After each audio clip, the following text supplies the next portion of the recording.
issa Roberta Bela waqqaf l-applikazzjonijiet kollha u tibqax taċċetta applikazzjonijiet iktar minant Russi li jridu jixtru iċ-ċittadinanza ta' pajjiż. L-appell ta' Bernard Greco konsistenti ma' dak li qed jagħmlu qatt kbir ta' pajjiżi fosthom l-Awstralja, l-Istati Uniti u l-biċċa l-kbira tal-Ewropa li qed jeskalaw il-pressjoni tagħhom fuq ir-Russja permezz ta' sanzjonijiet hekk kif il-Kremlin kompla bl-attakki tiegħu fuq l-Ukrajna għat-tieni jum konsekuttiv. Post pressjoni kbira li qed issir mill-punent f'tentattiv li jdajfu l-pożizzjoni ta' Putin, l-Ewropa wkoll qed tinsisti li jżidu sanzjonijiet u qed teżiġi li b'mod immedjat titwaqqaf kull skema ta' beħ tal-passaporti lil ċittadini Russi. Waqt is-summit straordinarju tal-mexxejja Ewropej li għalih kien preżenti wkoll il-Prim Ministru ta' pajjiżna Roberta Bela, il-Kunsill kien ċar daqs il-kristall li l-Ewropa trid tagħlaq kull loophole li tista' tintuża minn Russi biex jinfiltraw fl-Ewropa. Il-Kunsill qal li l-Kremlin dejjem ħaseb li seta' jixtri triqtu lejn l-Ewropa u għaldaqstant issa hu kruċjali li kull skema ta' beħ ta' passaporti lil ċittadini Russi titwaqqaf b'mod immedjat. Intant fl-ewwel kummenti tagħha mill-bidu tal-inkursjoni Russa, il-President tal-Parlament Ewropew Roberta Metsola esprimiet is-solidarjetà tal-Ewropa mal-poplu Ukren.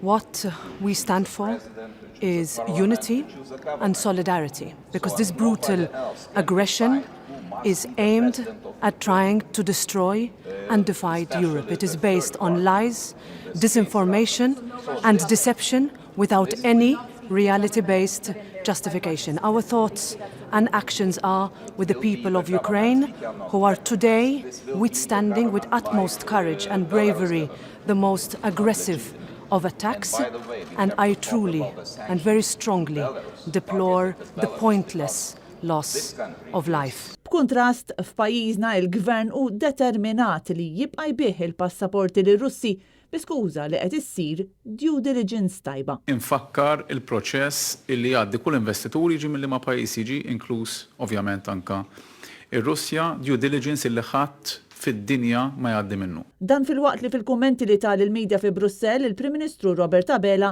evita għal kollox li jsemmi din l-iskema tal-beħ ta' ċittadinanza.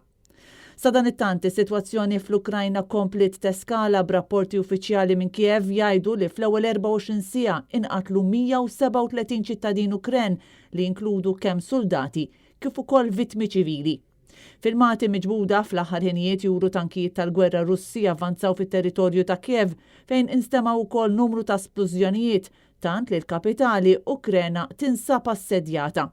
Il-ħammis filgħaxija l-President Ukren Volodymyr Zelensky f'video miġbud fil-bunker tiegħu qal li jinsab marraf li forzi speċjali Russi qed ifittxuh biex joqtluh u li l-familja tiegħu hija t-tieni fil-mira ta' Putin.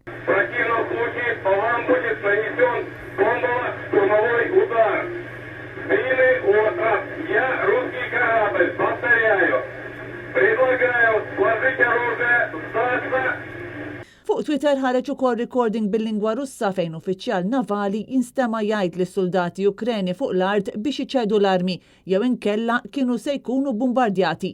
Imbagħad jinstema' soldat Ukren jistaqsi lil xi soldati ieħor jekk għandux juża lingwaġġ baxx biex iwieġeb lir-Russi bil-kollega twieġbu fl-affermattiv. L-attakk effettivament sar u jidher li fih inqatlu 13 il-soldat.